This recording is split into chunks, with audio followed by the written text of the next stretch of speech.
ماما حلو كده؟ عادي يعني. كويس.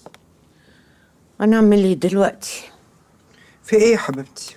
ابوكي هيسافر الصين بكره، هيغيب شويه، فبفكر يعني افضل هنا بدل ما اقعد لوحدي. وماله، تنوري يا ريت يا حبيبتي. طب واختك؟ ماما حالة زعلانة منك وليها حق بصراحة. وبعدين اطمني، موضوع الغنى ده لسه شوية.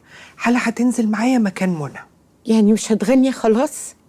ماما انا ما قلتش كده.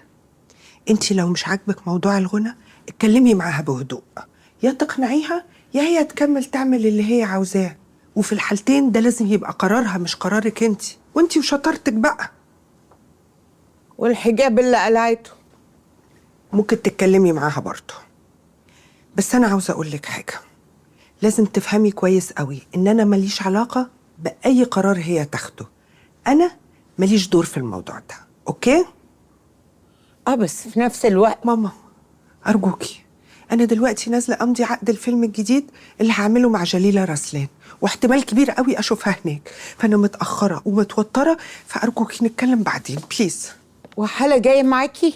أيوة يا حبيبتي، قلتلك إن هي جاية معايا، لازم تنزل تفهم الشغل ماشي إزاي. يعني برضه هتسيبوني لوحدي؟ معلش يا حبيبتي والله ما هنتأخر، هنرجع على طول. باي يا حبيبتي. باي.